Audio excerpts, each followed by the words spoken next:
Hello, welcome back to the YouTube channel. I am Nick from Australia. Welcome to the 2020 Dally M Awards review, I guess you could call it. I was just watching the Dally M Awards for the 2020 NRL season and to see who won some of the awards tonight, and we're going to do a bit of a review on some of the results tonight. Obviously, Jack Whiten has won the Dally M Award for the 2020 season.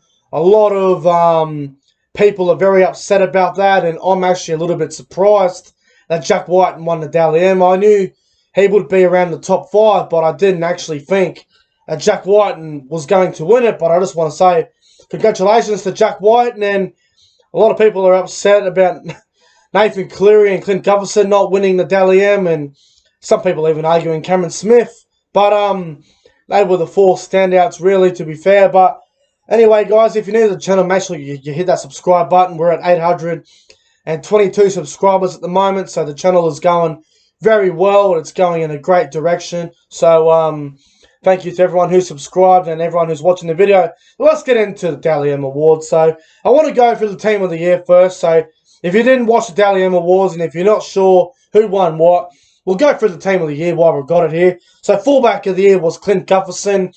The Wingers of the Season was David Nofoaluma and Josh Addo-Carr. The centres were Tony Staggs and Stephen Crichton. The halves were Jack Whiten and Nathan Cleary. The front row was James Fisher-Harris and Josh Papali. The hooker was Cameron Smith.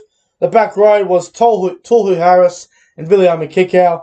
The lock was Isaiah Yeo. And the Coach of the Year went to Ivan Cleary. Proven Summons Award went to the New Zealand Warriors for all their sacrifices. The Rookie of the Year was Harry Grant. Captain of the Year was Roger Tuivasa-Sheck. Tackle of the Year was Josh Papali's tackle on Jamal Fogarty. And the Try of the Year was Tony Staggs' try against the Dragons in that high-scoring M up at Suncorp towards the end of the season. Now let's go for the Dally M positions of the year. So fullback was Clint Gutherson, and I think that was the right decision. I think Gutherson deserves Fullback of the Year. I thought he had an outstanding season. Probably a standout. You know, there was a couple of good contenders there in the likes of Tedesco, Pappenhausen and all that. But I just thought Gutherson, for mine, definitely the most consistent fullback this year. He was a standout in my opinion. And I think Gutherson deserves to be Fullback of the Year. So that decision, in my opinion, was correct. Now, the Wingers of the Year, David Nofoaluma and Josh Addo-Carr. Now, David Nofoaluma, for mine, is an absolute standout. I thought he was easily the winger of the season. Thought he had a great year. That for mine, that was a no-brainer. And the other winger was Josh Addo-Carr. Now, a lot of people were a bit surprised by this. I'm not surprised. I think Addo-Carr had a fantastic season. Thought he was very good for the Melbourne Storm. I thought it was, you know, there was a couple others that went very close, in my opinion, that a couple of others good contenders, like maybe Daniel Tupou would have been very close. Brian Toto would have went close. Nick Kotrick had a pretty good year. You know, there was a lot of, even Ronaldo Mulitalo, another one who had a good season, but I think Addo-Carr's the right decision. I thought Addo-Carr had a good season. So, for mine, that's a fair call. Centres. Now, this is where it gets interesting. Tony Staggs and Stephen Crichton. Now, Tony Staggs, I agree with. Thought he was outstanding for the Broncos this year. Probably their best player. He was a no-brainer. He was their best player, and he was outstanding in the centres. The other one was Stephen Crichton. Now, I strongly disagree with this decision. I don't believe Stephen Crichton deserves to be Centre of the Year along with Tony Staggs. I believe Zach Lomax had an outstanding season. I thought he had a better year than Stephen Crichton. You could even argue someone like Justin Olam, who was also outstanding this year. I don't believe Stephen Crichton was as great as Zach Lomax. In my opinion, Lomax carried the Dragons on his back. I thought he was good. His goal kicking was great. He was a standout for the Dragons. I know the Dragons missed the 8 and had a bad year, and I know Crichton had a great year and the Panthers are in the grand final, but come on, man. Zach Lomax was outstanding, and I think it's absolutely fucking bullshit that Stephen Crichton is in the centre of the year. I thought Lomax deserved it, and I reckon Lomax was a bit hard done by in that one. Now, the halves, Jack White and Nathan Cleary. Now, the 5'8" position was very open, in my opinion. You had Cody Walker, Luke Keary, Cameron Munster, Jerome Luai, Jack Whiten. Could have went either way. Even Sean Johnson, you could argue. But I think Jack Whiten had a really great season. I think he deserves to be 5'8" for the season. I don't have a problem with Jack Whiten winning 5'8" for the year. I thought he was great this year. I thought he had a really good season. So I don't have a problem with Jack Whiten for 5'8" for the year. So I'm okay with that decision. I'm going to tell you right now, I'm fine with that. Halfback of the year, Nathan Cleary. Probably a standout compared to the other halfbacks.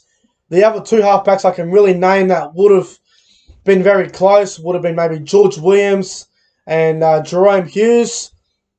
Outside of that, there wasn't really a lot of standout halfbacks this year. So I think Nathan Cleary, halfback of the year, I think that's a no-brainer. The front row, Josh Papali and James Fisher-Harris. Now, for mine, James Fisher-Harris, well-deserved. I thought he was excellent this season. And, James Fisher-Harris for mine, absolute no-brainer. The other one, Josh Papali. I disagree with this decision. I think there was two other forwards that should have been prop of the season. CSCY Takiyaho and Junior Paulo. They were two other front rowers that I thought should have been over Josh Papali. There was a 3 or 4 week period of the season where Papali was very quiet, wasn't doing a whole lot. I don't believe Papali should have been prop of the season, but everyone's entitled to their own opinion. But I disagree with the Josh Papali selection. But I would have had Takiyaho personally, even Junior Paulo. So I think the Papali one is bullshit, and I would have went in a different direction. In that one, hooker of the year, Cameron Smith, no-brainer. A couple of good contenders there. You had Abby Coruscant, Damien Cook, Harry Grant. There's a couple of fantastic nominees right there. But Cameron Smith for mine, absolute standout. Not many people go close to Cameron Smith, so that's a no-brainer for him to be hooker of the year. Back row, Tohu Harris and Viliame Kikau. I'm happy with Tohu Harris, the second row of the year. I think I said it in my Dally M Team of the Year live stream that I did a few weeks ago. I think Tohu Harris is a standout, well-deserved. And, he had a great season with the Warriors, and he deserves second row of the year. And I think Viliame Kikau is also a fair decision. I thought he was outstanding this year, Viliame Kikau. He had a great year. You could argue a couple others like maybe Satili Tupanui. Who else could you argue? You could argue Angus Crichton. You could argue a couple others. But I thought Harris and Kikau, fair call. Can't argue with that. Lock of the year went to Isaiah Yeo. For mine, that was a no-brainer. I thought Isaiah Yeo was outstanding this year. Lock of the year for mine. In my opinion, definitely the most improved player of the competition. So I think Isaiah Yeo deserves to be lock of the year. Now, the coach of the year was Ivan Cleary. Fair enough, but, some of the nominees really fucking got me wild. So, some of the nominees, you obviously had Craig Bellamy, which was a no-brainer. He was always going to be a nominee. The fact that Justin Holbrook and Todd Payton were in the nominees for Coach of the Year, honestly, I think that's absolutely fucking pathetic. Honestly, if you're going to have Justin Holbrook, Holbrook's a great coach. I love him. One of my favourite coaches in the game. And Todd Payton, obviously going to be the coach of my team, the Cowboys, next year. I think they're both great coaches, but to have them as nominees for Coach of the Year over the likes of Trent Robinson, over the likes of Brad Arthur, Ricky Stewart, Wayne Bennett, Adam O'Brien, John Morris, I think that's bullshit. I mean, if you look at John Morris for a minute for the Sharks, right? No one thought they would make the 8. They snuck into 8th position and they were gutsy against the Raiders in that first week of the finals. And then Adam O'Brien gets the Newcastle Knights to the finals for the first time since 2013. So I thought he was a bit hard done by, as in terms of being a nominee. Trent Robinson has won the last back-to-back premierships. gets the Roosters to the top 4. Not a nominee. Are you serious? Brad Arthur gets Parramatta from 5th last year, gets them to 3rd this year, even though they didn't win a final. But it doesn't matter how you go in the finals. It's a regular season. So Brad Arthur should have been a nominee as well. Ricky Stewart got the Raiders to 5th position, backing up a grand final appearance last year. So where's Ricky Stewart's nominee? These fucking nominees are fucking pathetic. You're going to pick Holbrook and fucking Payton over those sort of guys. That's absolutely fucking pathetic. John Morris is in his 2nd year as a head coach, and the Sharks have made the finals both years. I know the Sharks went out the first week of the finals the last 2 years. Don't matter. It's a fucking disgrace that Holbrook and Payton are nominees. That's fucking pathetic. I disagree with that one. Big time. That's fucking bullshit. Now, the Proven Summons Award, the Warriors, that's a no-brainer. I mean, the reason why the competition was still going was because of the New Zealand Warriors, and everyone needs to thank the Warriors for the sacrifices that they did this year. So the Warriors winning the Proven Summons Award is absolutely magnificent, and it's well deserved. Rookie of the Year, Harry Grant, no-brainer. Stephen Crichton goes very close, but Harry Grant for mine, an absolute no-brainer. And that was a pretty easy one for mine. Well deserved there. Tackle of the Year, Papali on Jamal Fogarty. Yeah, that's probably a fair call. Papali, it was a good tackle. A front rower catching a halfback. Don't see it very often these days. That was a no-brainer for mine. Try of the Year, Katoni Staggs' try against the Dragons.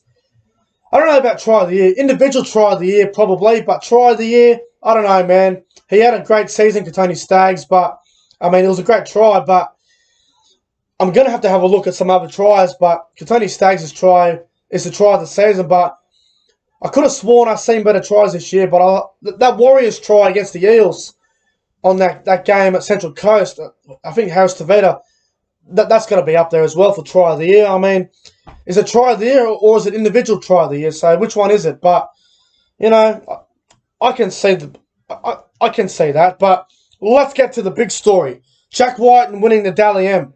Now, a lot of people are really upset out there about Nathan Cleary not winning the Dally M. Now, let me just say this before everyone goes off their nut. Nathan Cleary didn't win the Dally M because Jack Whiten got more points.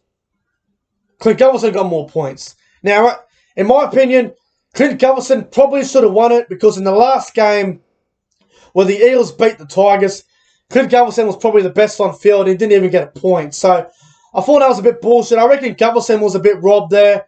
Jack Whiten was rested in the last round against the Sharks. So Jack Whiten winning the Dally M is a little bit lucky. But in saying that, Nathan Cleary lost it by two points or so.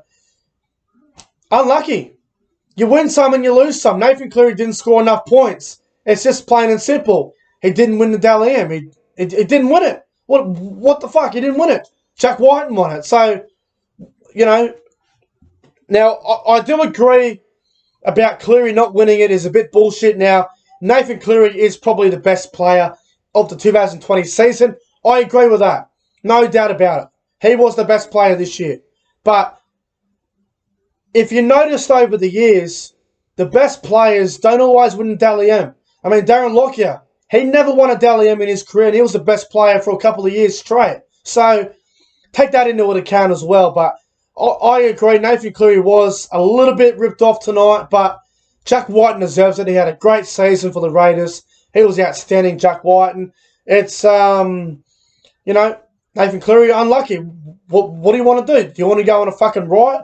Do you want to go on a fucking protest outside ANZ Stadium? Do you want to get... I mean, people are going to whinge about it for weeks now and the next coming days, but the fact of the matter is, Jack Whiten got more points than Nathan Cleary, and it's just plain and simple. It is what it is. You got to deal with it now. Jack Whiten, congratulations. Nathan Cleary, unlucky. Clint Gutherson, unlucky. Jack Whiten deserves the Dally M, and congratulations. So, it's a little bit bullshit that Cleary didn't win it, but Jack Whiten got more points than Nathan Cleary. He had better games than Nathan Cleary, according to the experts. Me, personally, I reckon the experts are a bunch of fucking idiots, but Jack Whiten won the Dally M, and it's well-deserved. But, Anyway, guys, that's going to wrap up my Dally M football review for the 2020 Dally M Awards, I guess you could say. But if you enjoyed the video, make sure you guys go ahead and like, comment, and subscribe to the channel. Appreciate you guys for watching. Hope you guys enjoyed the Dally M. Let me know in the comment section below.